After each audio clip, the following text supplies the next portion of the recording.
What is going on, my boxing family? It is your boy Martin, aka the Boxing Purist. Welcome once again to the Truth and Absolute channel, where I speak the truth and nothing but the truth. So help me good God Almighty. Let's get right into this one, y'all. So the other day I went live on this, but for whatever reason the connection got messed up. I could see you guys still typing and stuff, but every message kept saying that it fell off. Anyways, we didn't really get to the bottom of this topic and we didn't really get to discuss it much. So your boy's out here making a video on it, and I'll tell you what I think. So the question is, why does Tank Davis not fight Shakur Stevenson? In reality, why doesn't he fight most of these guys, right? But Shakur Stevenson is the one that's brought up quite a bit, okay? He normally shuts down the reporters when asked about Shakur Stevenson. You know, it's almost like he takes it like an insult for anyone to even mention the name Shakur Stevenson to him. He'll start questioning if you're a fan. He'll start questioning. He does all that kind of stuff, whatever. That's just how Tank is. Let's give him that, is that he's consistent with that, right? He's a little angry dude for whatever reason it is. God bless him, okay? Now, Turkish Al-Sheikh came out recently and said that he would love to make the fight between Tank Davis and Shakur Stevenson, but his exact words were, but Tank doesn't want the fight, okay? Now, this is one thing that I learned about Jive Turkey, okay? I've had my critiques about him in the past, and to be honest with y'all, even right now, I mean, I guess you cannot be 100% certain about no human being, right?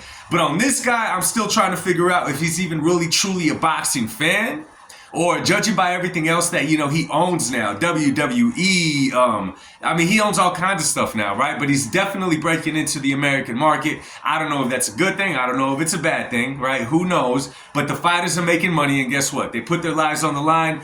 Good for them that they're making money off it. Pray for all of their safety, of course, right? Now, one thing I've learned about him, though, is that he's a straight shooter. Okay, he does put out his tweets every now and then, kind of giving us the go around of what fights can happen, maybe will happen, just to get our attention. But he is a straight shooter, okay? His words exactly were, when I'm talking business, I don't involve emotion, okay? He doesn't put emotion into it. It's either yes, no, no, maybe so. If not, shake our hands, on with your way. If so, shake on, let's work out a deal. So when he says that Tank Davis doesn't want the fight with Shakur Stevenson, there had to be a lot more in play than him just simply watching the interviews the way that we do, okay? So my thing is, at this point, because let me be real with y'all, Tank Davis, the character of Tank that we know right now, is coming to the, like the Boys to Men said, to the end of the road. Now, why do I say that? Because for many, many years, way too many years in my personal opinion, the myth of Tank Davis was stretched out, okay? Could we remember that Tank Davis was on the undercard of the Floyd Mayweather-Conor McGregor fight? I don't know if y'all remember that far. I think that was 2017. That's 8 years ago, if I'm not mistaken, when he fought Conor McGregor and Tank was on the undercard. And even then, they were making so much noise about Tank that as a boxing fan, you were used to, okay, they're talking about these fighters. Sooner or later, he's going to have that fight. Okay, that career-defining fight. They're going to put him in there with someone dangerous to see where he's at on the level of boxing and being great. Well, 8 years later, my friends, and we're still waiting on it. So shout out to all of y'all that keep following and keep making Tank out to be this big thing. So the question arises, why will Tank not fight Shakur Stevenson? And let me tell y'all something else. In my personal opinion, and it may not mean much to some of y'all, okay, but this is my opinion, and I'm just being truthful at it. Is Tank Davis scared of Shakur Stevenson? I'm going to say no. I don't believe that Tank Davis is afraid of Shakur Stevenson.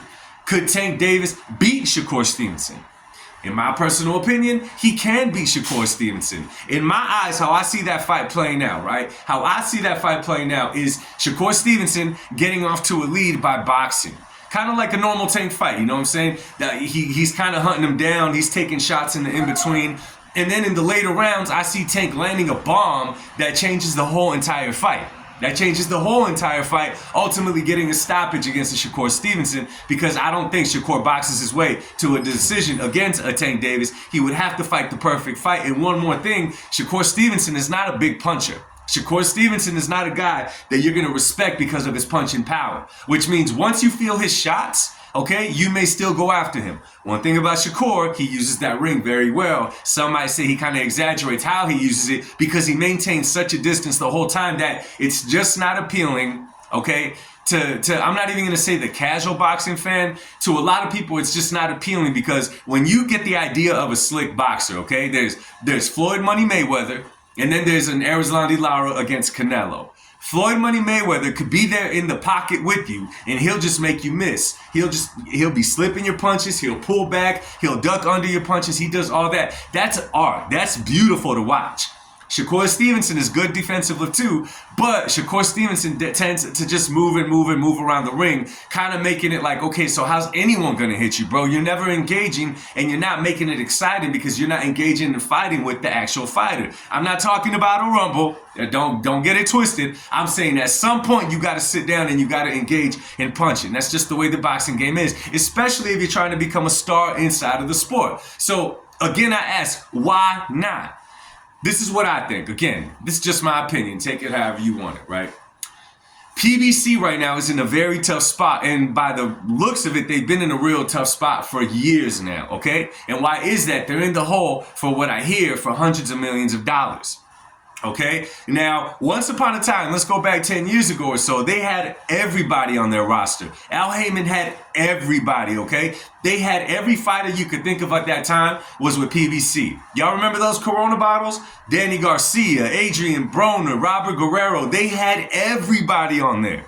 The only problem is with PBC, it was kind of turning into WWE. What do I mean by that? They were making so many cards where you'd have a great A side against a B side, okay? The fights weren't exciting. You kept watching because you saw the A sides, but then you were noticing like, okay, these guys ain't fighting nobody. Then PBC jumped to making every damn fight a pay-per-view fight. Every fight was a pay-per-view event, and it was an expensive one at that. Maybe 20% of those could have been pay-per-view fights, to be honest with you. So they kept doing this and doing this and doing this and do this. Now they're holding on by, I mean, they're literally grasping for air, okay? I would say that their two main draws are David Benavidez and Tank Davis. Now, the fight with David Benavidez this 2 weeks ago or whatever it was, from what I'm hearing from multiple sources, did under 70,000 pay-per-view buys, which doesn't take nothing away from the fighter. We're talking about a draw here. We're not talking about, and with the money that they invest, we're not talking about skills. So y'all relax, okay? Tank Davis is known, at the end of the day, when you think of Tank Davis, you think knockouts, okay? Tank Davis, you think knockouts. He's going to go in there and he's going to be a tank. He's going to bring that precision, and sooner or later, he's going to land a bomb that's going to end the fight. Well, when he ran into Pitbull Cruz, which was a replacement for Rolly Romero, when they fought last time, when that fight was supposed to happen the first time, Rolly had the legal troubles. He had to get out, and they substituted with Pitbull Cruz. He was supposed to blow out Pitbull Cruz out the water like nothing. It turned out to be a fight, and it turned out going 12 rounds. Yes, Tank Davis did hurt his hand in their fight. He did hurt his hand, and we got to give that to him because you're one weapon less of what you could be at 100%. But nonetheless, they never gave Pitbull the rematch, which to me, in my personal opinion, PBC, if you're drowning, that is a perfect fight that many fans, okay, not only the ones that die hard follow Tank no matter what, that would be a fight that would be appealing to many, many people. Even more so than Tank versus Shakur Stevenson, in my personal opinion. But they don't make it. Why don't they make it? I don't understand that. So what it tells me is it's not very much Tank Davis that's holding up all these fights.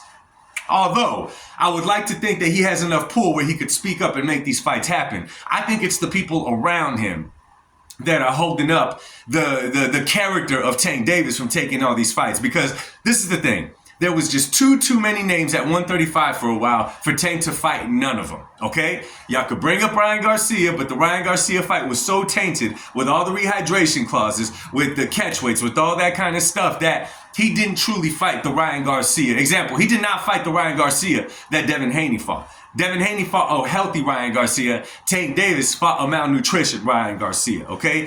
One fought a beast, the other one fought Jack Skeleton from The Nightmare Before Christmas. It is what it is. Take it how you want it. That's just what it is, okay?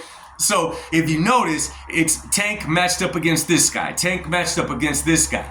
Guys that don't really pack a punch, and guys that pretty soon Tank inside that ring is going to seek and he's going to destroy them. Okay, so my thing is that they want to keep the name of Tank the Destroyer popping, keep everybody watching him because the man does have a loyal fan base, okay? He could fight, someone's babysitter knocked him out, and there's going to be some fans that are like, Tank, Tank, Tank, Tank, little Tank, Tank, okay? That's just how it is. He has that fan base. Guess what? Good for him. But I think it's reaching the end of the road. So what I'm trying to say is I think it's his handlers, okay? I think that they built a product, they sold it to the people, and they're not trying to change what that product is. If he steps up in opposition, there may be a chance that he's not knocking all these guys out, okay? There may be a chance he's not knocking all these guys out. Now, to the casual boxing fan, okay, now you're not always going to get a knockout. No should we take from a fighter for not doing so. Maybe they had a lot of knockouts when they stepped up in opposition, when they jumped up one weight class. Like I think Tank is very capable of jumping to 140. He might not be knocking everybody out. I think that he still does good. I think he could still beat, a majority of those guys, but it's not going to be the Tank effect anymore. It's just going to be Gervonta Davis. And I personally think that's what PBC is scared of. So I'm not taking anything away from Tank, but how he's being handled, okay, the people that are promoting him, the people that are doing all that, his advisors, I think that they're reaching a place of no return. They're reaching the end of the road where if Tank Davis doesn't start stepping up in opposition, take risks, okay, I think his name is going to start falling. Let me know what you guys think, man. Drop it down in the comments section. I love to engage with you guys. Much love. God bless y'all. And remember, man, I may be going live tonight. I'll make sure to tell y'all. It depends on how much time I got tonight. Y'all know I work early Thursday morning. Nonetheless, keep a lookout for it, yo. Much love to y'all. God bless y'all. I'll speak to y'all soon. Peace.